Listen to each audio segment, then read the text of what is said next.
Bom, gente, bem-vindos. Hoje a nossa entrevista é praticamente uma prestação de serviço. A gente vai falar de um tema que está batendo na porta do brasileiro, que é o imposto de renda.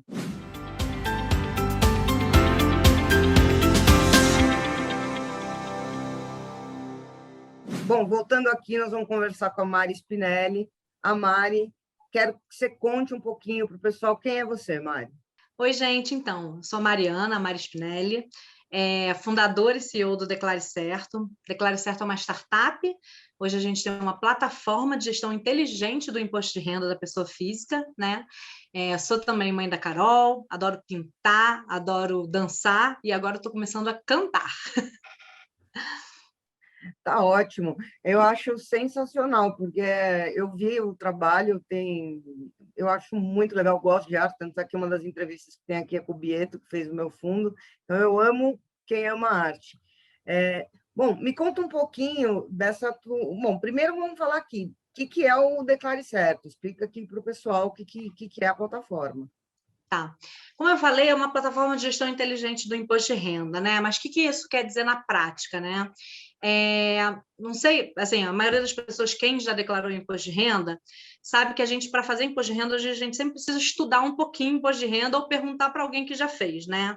Hoje, o imposto de renda, o programa da Receita, ele reflete muito a legislação. Você tem que saber o que é tributável, ou seja, o que você, né, incide imposto, o que não incide, o que não é tributável, para você alocar no lugar certo do programa.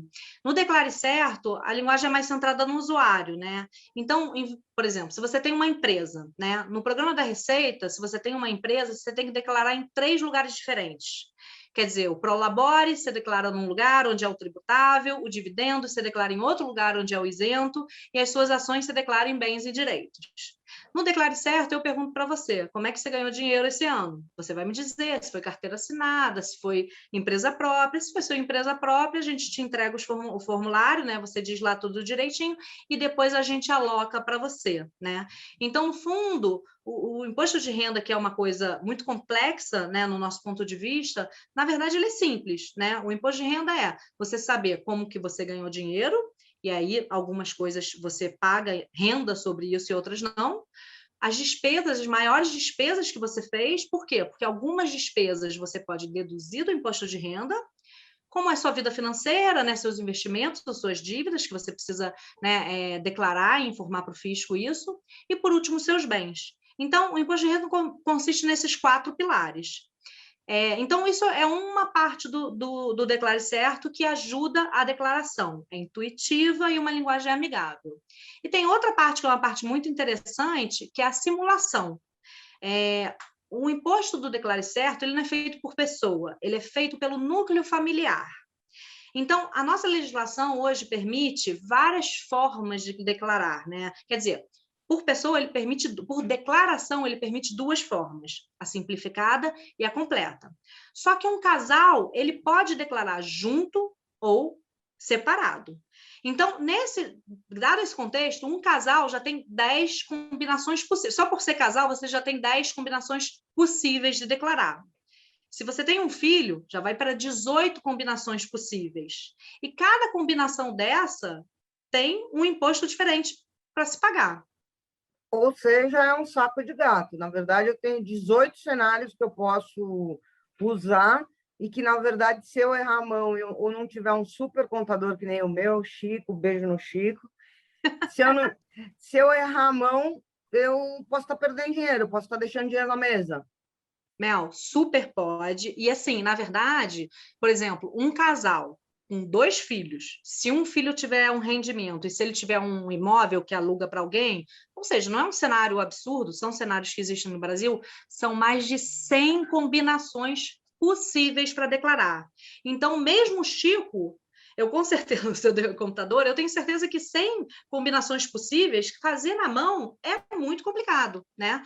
Então, o Declare Certo, ele não só serve como apoio para a pessoa física que quer fazer sozinha, mas serve também como apoio para o próprio contador, né? Que quiser otimizar o tempo dele. nesse momento, tem muitos contadores que têm várias declarações para fazer. Então, se você tiver uma ferramenta que aumenta a sua eficiência, você vai conseguir fazer mais declaração. E você não precisa ficar na cabeça, né? Assim, e fiz esse cenário. Imagina, simular 10 cenários, né? Porque, às vezes, num cenário, você pode ter 3 declarações possíveis. Então, por exemplo, se você é casada, mas você já teve um filho, né, de outro casamento, então você é casado pela segunda vez, e seu filho recebe uma pensão, isso é um rendimento para o teu filho. Então, muitas vezes, quando você tem uma pensão alimentícia, a melhor coisa é seu filho declarar separado, porque a pensão é um rendimento tributável dele. Se você coloca seu filho como dependente, você aumenta o seu teto e você paga mais imposto. Se você separa em 2 declarações, você paga menos imposto no cálculo familiar, né? E nesse caso, seriam talvez 2 ou 3 declarações para uma família, né?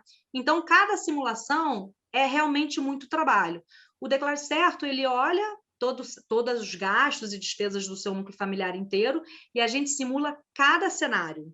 A gente mostra um ranking e diz quanto você vai pagar ou quanto você vai ter de restituição familiar por cenário.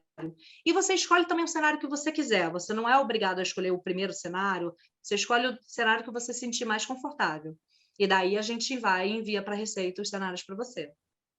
Tá bom, agora eu vou falar de uma coisa que me chamou a atenção. Vamos lá, porque vamos supor que eu tive o meu ano passado foi o seguinte: eu era um funcionário CLT que ganhava R$ 5.000, tá? Ou seja, ao final do ano eu era obrigada a declarar o meu imposto de renda, porque eu estava naquela faixa acima dos 28.500, mais ou menos, que eu sou por ano, gente, esclarecendo por ano, que eu sou obrigada a declarar imposto de renda. Então, como eu ganhava 5, eu ia terminar o ano tendo que declarar imposto de renda. Aí eu trabalhei janeiro, fevereiro, março, abril. Em maio, eu perdi o emprego devido à crise que todo mundo já sabe que existe. Menos algumas pessoas. Abafa o caso. E aí, o meu racional é: nossa, eu faturei 20 mil esse ano, eu não preciso declarar o imposto de renda. Ufa, que alívio. Estou redondamente enganada ou estou certa? Não, você está certa de que não é obrigada a declarar. O fato de você não ser obrigada a fazer alguma coisa não quer dizer que você não deva fazer alguma coisa. Então, existe um conceito errado que o brasileiro usa, que ele acha que imposto de renda é só em março e abril. E, na verdade, não é. Inclusive, o nome da declaração que a gente faz agora é uma declaração de ajuste anual. Ou seja, o imposto de renda ele vai acontecendo ao longo do ano inteiro. Se você trabalha numa empresa, a empresa paga imposto no seu nome, que é o que a gente chama de imposto retido na fonte, né? Então, você trabalhou janeiro, R$ 5.000, você deve ter em torno de... A empresa deve ter pago para você em torno de 300 e poucos reais. Aí, fevereiro, a mesma coisa. Quando chega no final do ano, né, em março, agora a gente faz um ajuste do ano passado inteiro. Quando eu olho o teu ano inteiro, você está na faixa de isenção, que a gente chama, ou seja, você não vai precisar pagar imposto. Então, o que a gente tem que fazer? A gente tem que declarar, porque você tem imposto a restituir. Até o nome diz, é uma restituição. As pessoas ficam todas felizes quando você recebe restituição, mas a verdade é que a restituição nada mais é do que um dinheiro que você pagou a mais ao longo do ano, né? Então, assim, você não precisa, né, vibrar. Tem gente que fala, nossa, tive R$ 500 de restituição. Não, na verdade, você pagou a mais. Nesse caso, você provavelmente vai ter uma restituição aí de R$ 1.000 e poucos, R$ 1.300, R$ 1.400, né? Então, assim, você tem que pegar aquela restituição porque é um dinheiro seu que pagou imposto e que agora, né, no ajuste, falou assim, ó, refazendo aqui o cálculo, você não precisa mais pagar imposto. Então, você tem o direito de receber esse dinheiro de volta. Só que se você não fizer a restituição, ninguém vai te devolver esse dinheiro. Então, você vai deixar R$ 1.400, R$ 1.500 a mais para o governo que você não precisa, para a Receita que você não precisava, que você tem direito de pegar. Então, isso. Não, desculpa te cortar, mas é que eu fico imaginando a quantidade de dinheiro que deve ter do contribuinte, que ele não toma de volta por desinformação, porque o cara fala, eu estou numa faixa que eu não sou obrigado. Você não é obrigado, mas para você é bom em alguns casos. E aí, Mel, assim, aí vou te falar, quem recebeu acima de R$ 2.200, já vai ter restituição para pegar. Então, sim, a gente tem muita gente que foi demitido por causa da pandemia, né? Então, que é exatamente esse cenário que a gente está comentando, é exatamente para quem trabalhou parte do ano, né? E não somou esses 28 mil. Então, essa pessoa, assim, vai ter um número muito grande de pessoas com restituição que eles não vão ter a pagar. Lógico que cada um vai depender do valor, mas, cara, 50, 100 reais, quer dizer, você não rasgaria 100 reais, né? Agora. Então, mesmo que seja 100 reais, por que não fazer a declaração, que é fácil, com Declare Certo, então, né? É muito fácil. Então, é você guardar lá 5 minutinhos do teu tempo, 15 minutinhos, aí, lógico, para quem tem, então, quem não deve, é mais simples ainda, né? Para o pessoal que tem declaração simples, para você ter esse dinheiro de volta. Então, assim, tem muita gente que com certeza não está, né? Não sabe, é falta de conhecimento. Hoje, o processo da Receita do jeito que ele foca muito no que você fez errado. O que você fez errado, você entra na malha fina, ele vem atrás. Mas tem um grupo de coisas que você poderia ter feito de outra forma e economizado, que você não é obrigado, mas você poderia declarar, e isso não está claro para a gente. Então, a gente não se informa. Eu brinco que imposto de renda dá urticária em todo mundo, né? Só de ouvir falar imposto de renda, você fala, ai, não sei o que, né? Não quero fazer. Então, a gente não para prestar atenção só porque o assunto é chato e a gente está perdendo dinheiro. Então, assim, acho que está na hora do brasileiro mudar essa cabeça, né? Qual que é o conselho que você dá em relação ao imposto de renda, aquela frase que você estava me contando aqui antes?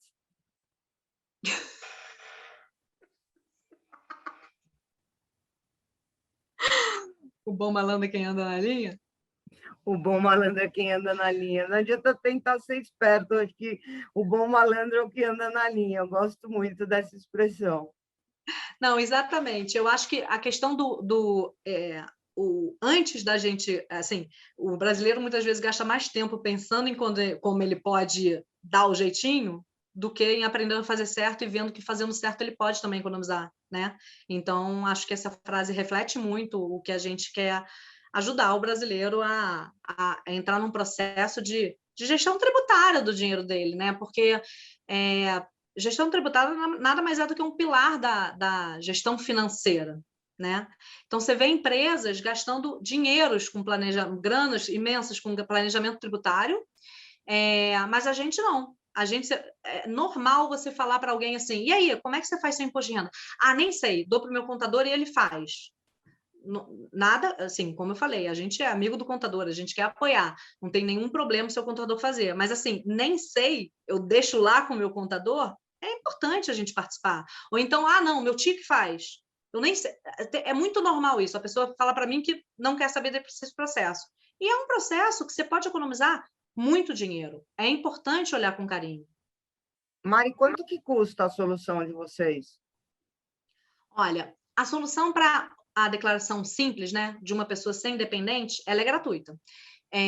Então, a pessoa que não tiver dependente, não tiver, né, cônjuge, vai ser gratuita esse ano. Então, a pessoa pode entrar, ela fazer, a gente envia, mostra, manda tudo para a Receita.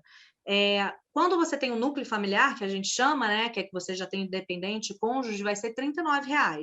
Então, a gente gera toda a simulação, só que assim, a gente também só cobra na hora de enviar para a Receita, tá? Então, você pode fazer todo o preenchimento, gerar a simulação, e aí você só precisa pagar na hora que realmente você quiser enviar para a Receita. Se você quiser lá simular o cenário, ver se faz sentido ou não, você não vai pagar nada, é tudo gratuito a navegação.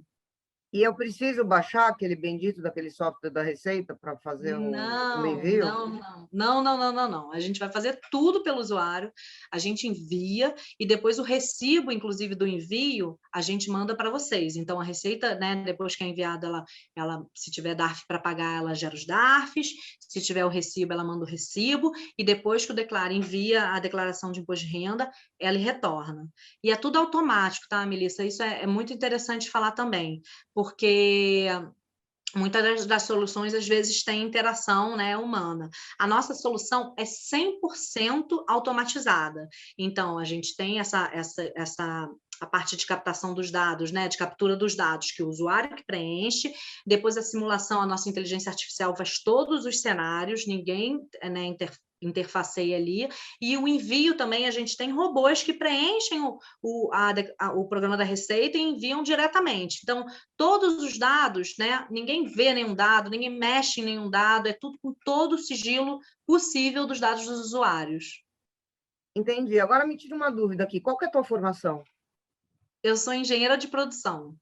E por que diabos que uma engenheira de produção resolveu montar uma startup na área de declaração de imposto de renda? Não, essa conta não está fechando, não está fazendo nexo na minha cabeça. Mel, eu odeio imposto de renda. Então, dizem que a gente tem que resolver a dor de um usuário, né? Então, na verdade, assim, a história é um pouco mais longa do que isso, né? Eu, apesar de ter feito engenharia, eu sempre amei o mundo digital, né? E, na verdade, eu fiz odonto. Minha primeira faculdade, eu fiz 1 ano de odonto. E quando eu fazia odonto, eu comecei a fazer site, né? Que na nossa época, a gente era web designer, lembra quem fazia site? E eu, de repente, lá 1 ano na faculdade de odonto, fazendo um monte de site, aprendendo me encantando por esse mundo digital, que é a minha grande paixão, a verdade é essa, eu resolvi largar. E na época larguei odontologia e não sabia muito o que fazer, porque era aquele negócio, não era muito natural, menina, fazer programação. Meu pai, na época, tinha sido engenheiro de produção, meus irmãos também faziam, tinha uma insistência lá em casa, acabei na engenharia de produção. E comecei a estagiar muito cedo, sempre nesse mundo de tecnologia, né? Então, o mundo digital foi nascendo ao longo da minha carreira, né? E eu sempre sabia que eu gostava de negócios digitais, eu entendia, mas esse mundo ia se formando e eu falava, gente, eu gosto de uma coisa aqui que eu ainda não sei o que é, né? Porque os cargos ainda não estavam formados, as coisas não estavam ainda bem desenhadas, né? E eu fui trabalhar um tempo com a minha família, eles tinham um negócio de jogos de negócios, e foi quando eu comecei ele era um negocinho pequeno, né? Todo mundo trabalhava e eu fui lá tocar um negócio. E foi quando eu comecei a falar, cara, eu gosto desse negócio à distância, né? Na época a gente ainda falava de ensino à distância, nesse negócio digital. E aí foi quando eu resolvi abrir meu negócio, né? Então eu trabalhei um tempo com a minha família e falei assim, cara, eu gostei de ter um negócio digital, né? E foi quando a gente foi estudar esse assunto de qual negócio digital que a gente poderia abrir. Isso faz 10 anos. Na verdade, o Declare Certo, eu brinco que eu sou uma refounder. Eu estou fundando novamente a empresa que eu fundei em 2010. Então, em 2009, né, a gente começou a pensar em algumas dores para resolver e a gente falou, cara, essa parte do imposto de renda, ninguém resolve, não existe nenhuma solução. E lá nos Estados Unidos, isso é uma indústria super desenvolvida, né? Você tem a TurboTax, ela faz parte da Intuit, que é uma das maiores empresas de software dos Estados Unidos, se não a maior, já existe há anos. E, assim, ela fatura muito com imposto de renda. Assim, só para você entender o tamanho deles, eles fazem anúncio no Super Bowl, né? Então, quem faz anúncio no Super Bowl, fazia pelo menos, é muito grande, né? Então, assim, a gente foi entender o que estavam fazendo lá fora, trouxe aqui para dentro e a gente desenvolveu o Declare Certo. Era um início que ninguém falava muito de startup, o ecossistema empreendedor não estava desenvolvido da forma que está desenvolvido hoje, né? E na época eu abri um negócio com meu ex-marido e com alguns amigos, né? Então eu brinco que o Declare Certo nasceu na sala da minha casa, quando minha filha tinha 1 ano e pouco. Então, alguns sócios tinham filhos, e aí esse fim de semana ia todo mundo lá para casa, e uns desciam para o play, outros ficavam trabalhando, não foi na garagem, mas foi na sala da minha casa. E foi uma época muito divertida. E na época a gente pegou aporte, a gente, né, foi investido e fomos investidos por uma empresa, e depois de alguns anos, por alguns motivos, a gente acabou fechando o negócio, e ele foi para a gaveta. Estava na minha gaveta há alguns anos. Bom, agora está como aprendizado. O que tinha de errado no primeiro lançamento da empresa? Era uma questão de timing? O que você tem o que você aprendeu com esse processo? Mel, na verdade, eu acho que o grande aprendizado, né, meu, é engraçado que voltar com a startup me fez refletir muito, e eu entendi que essa era uma resposta que eu tinha que ter muito clara, qual era. E você sempre vê vários problemas, né? Então, eu acho que a gente talvez tenha escolhido o investidor errado, o modelo de negócios era muito sazonal, mas caiu uma ficha muito grande para mim, alguns meses atrás, que a questão era um mindset de crescimento. Por quê? Quando você tem a gente não tinha um mindset de crescimento, né? Eu sonho, apesar de eu ser muito empreendedora desde sempre, ser empreendedora é diferente de você ter um mindset de crescimento. Quando você não tem um mindset de crescimento, você toma as decisões diferentes. Então, você não toma as decisões para crescer, né? Para escalar. Então, eu acho que a gente tomou várias decisões erradas e acabaram levando ao nosso fechamento. Então, talvez, se a gente tivesse tomado a decisão do modelo de negócio mais escalável, a gente teria crescido mais naquela época. Se talvez tivesse sido investindo, em vez de por um fundo, a gente foi investido por uma empresa, né? E que aí acabou injetando um pouco a gente. Se a gente tivesse escolhido um fundo, talvez teria sido diferente. Então, eu acho que essa questão do mindset, apesar de ser palavrinha da moda, né? Eu acho que é muito relevante e faz você tomar decisões diferentes. E hoje, né, assim, quando eu voltei para o mercado em 2014, né, voltei para a empresa tradicional, não consegui ficar no mundo tradicional, tinha que voltar para o mundo digital, porque é a minha grande paixão. Então, nos últimos anos, eu trabalhei em 2 startups scale-up, né, que são startups que estão dobrando de tamanho todo ano, né? Que é uma coisa doida. Eu acho deliciosa, mas é doido, né? E aí você vê o mindset de crescimento muito forte. E você vê a diferença de uma empresa que cresce 10% ao ano de uma empresa que dobra todo ano, né?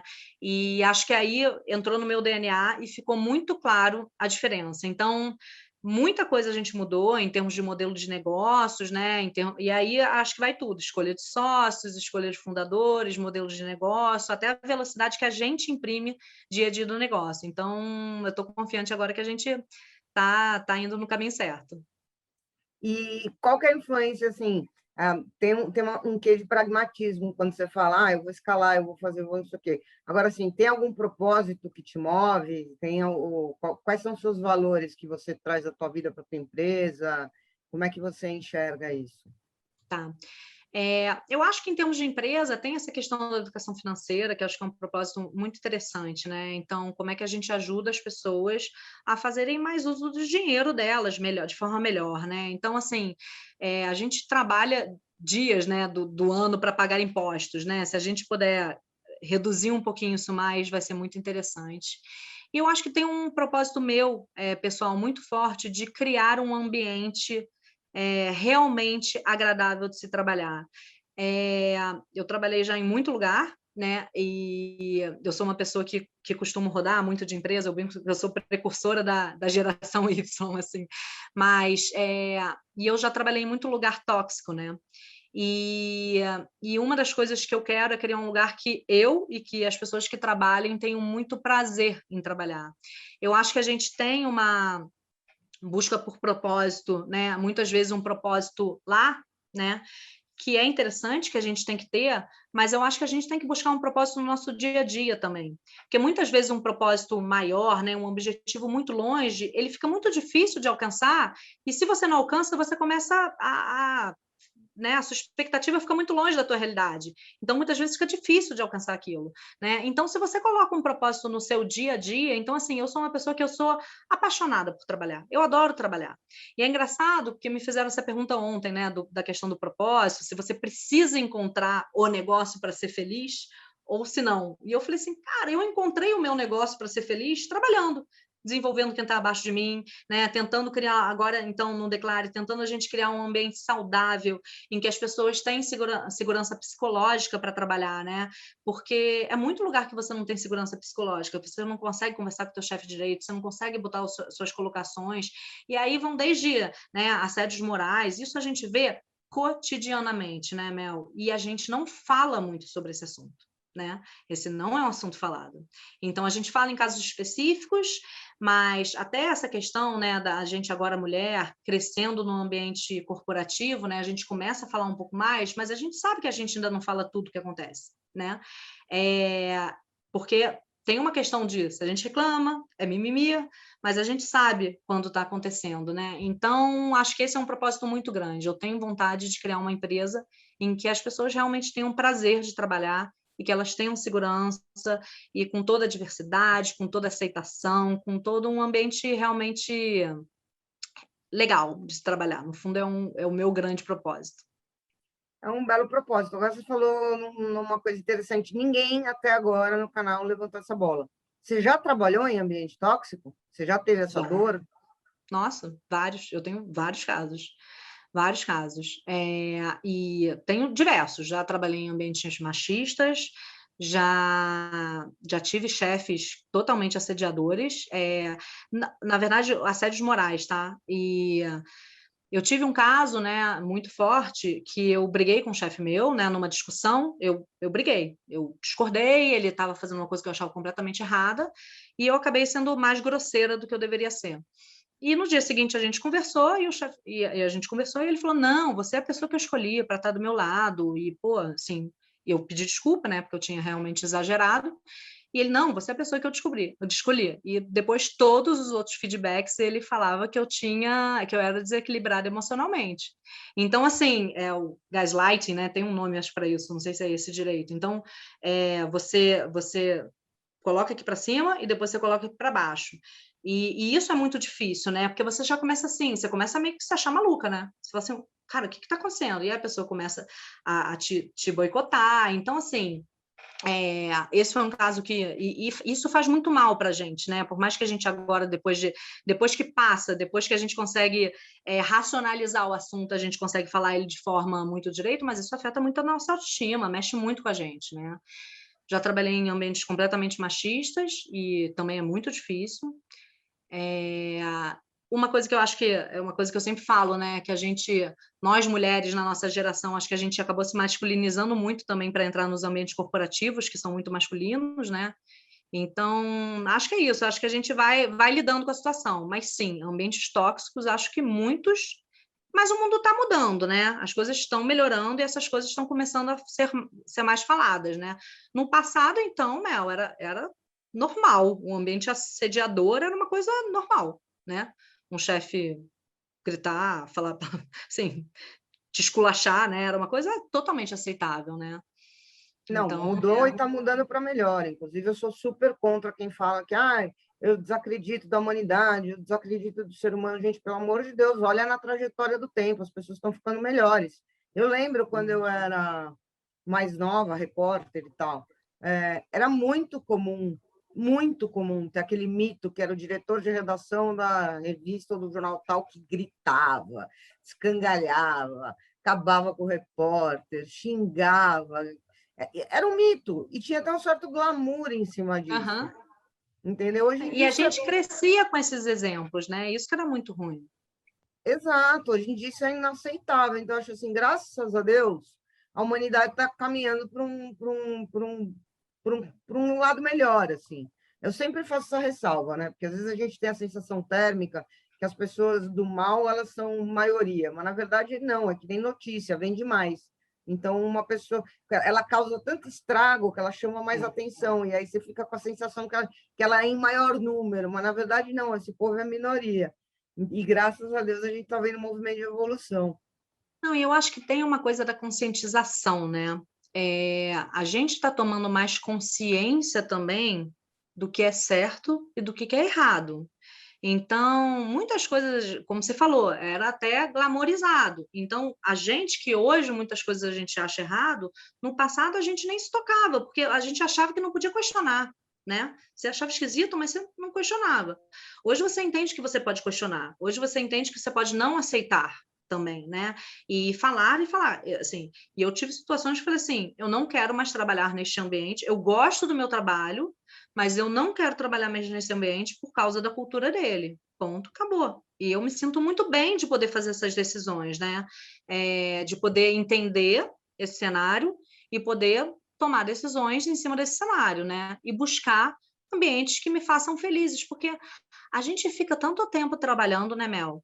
Então, assim, cara, você fica 8, 10 horas por dia no trabalho, você tem que ter um ambiente saudável, você tem que estar feliz ali. E não é só o trabalho, né? O ambiente faz você ser feliz. Então, eu acho que tem muito isso. Mas eu acho que, de novo, acho que está melhorando, concordo muito com você, mas eu acho que tem muito a melhorar ainda.